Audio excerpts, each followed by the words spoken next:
bersatu padu menjadikan Malaysia sebuah negara yang unik. Sambutan perayaan agama atau kepercayaan. Contoh sambutan rumah terbuka oleh pelbagai kaum dapat merapatkan hubungan masyarakat Malaysia. Bangsa. Amalan hidup bersatu padu ini telah menjadikan Malaysia sebuah negara yang aman dan harmoni. Cara hidup bersatu padu dalam kepelbagaian agama, budaya dan bahasa. Menghayati prinsip rukun negara, menjaga sensitiviti pelbagai kaum, mengenali adat dan budaya kaum lain. Rakyat Malaysia menghargai perpaduan yang wujud di negara ini. Namun begitu, masih terdapat pelbagai cabaran yang boleh mengancam amalan hidup bersatu padu dalam kalangan masyarakat Malaysia. Antara cabaran tersebut termasuklah sensitiviti keagamaan dan kepercayaan. Selain itu, sikap suka bergaul dengan kalangan komuniti sendiri juga punca berlakunya konflik antara kaum. Oleh itu, kita haruslah tidak memandang remeh tentang perkara ini. Kita juga dapat banyak faedah daripada mengamalkan amalan hidup bersatu padu dalam kepelbagaian agama, bangsa, budaya dan bahasa. Antaranya ialah negara kita dapat menjadi teladan kepada negara lain dan negara kita dapat menarik pelabur asing untuk mengukuhkan ekonomi negara kita. Sekian, terima kasih. Rasa saya apabila hidup bersatu padu ialah saya berasa gembira dan bangga sebab boleh mengetahui budaya kaum Melayu, India dan Cina. Sebagai contoh, kita boleh mengetahui tentang perayaan, adat, tradisi, makanan serta pakaian mereka. Walaupun berbilang bangsa, kita dapat hidup dengan memahami antara satu sama lain.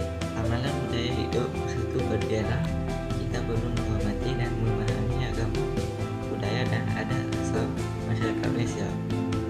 Di samping itu, kita perlu bertolak ansur dengan kaum lain. Sebagai contoh, kita harus menyediakan makanan halal untuk kaum Islam apabila bangsa India dan Cina menganjurkan sebarang majlis keramaian. Sekian, terima kasih.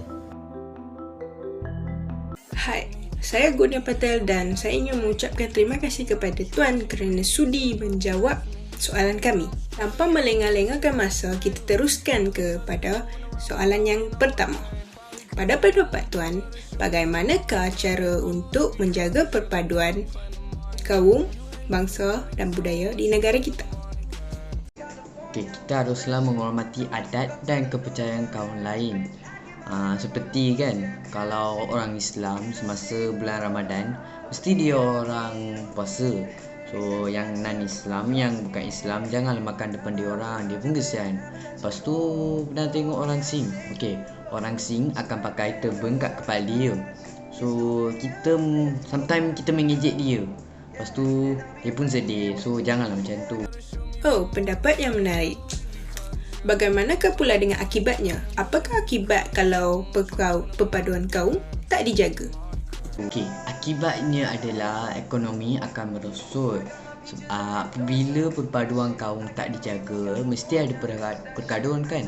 So, apabila pergaduhan, so orang pun tak boleh pergi kerja, dia orang takut. So mestilah ekonomi negara merosot. Lagipun negara jiran pandang kita orang rendah. Oh, begitu rupanya. Tuan, Malaysia yang macam mana yang anda impikan, yang Tuan impikan? Boleh tak Tuan kongsikan? Saya tak nak impikan Malaysia seperti wawasan 2020 main terbang lah apa tu tapi akhirnya COVID saja datang. So saya nak Malaysia tak nak list dalam the most racism country in Malaysia. Kalau anda search dalam Google, so Malaysia adalah nombor kedua dalam dunia ni, iaitu 6.32%. So saya tak nak dalam list itu.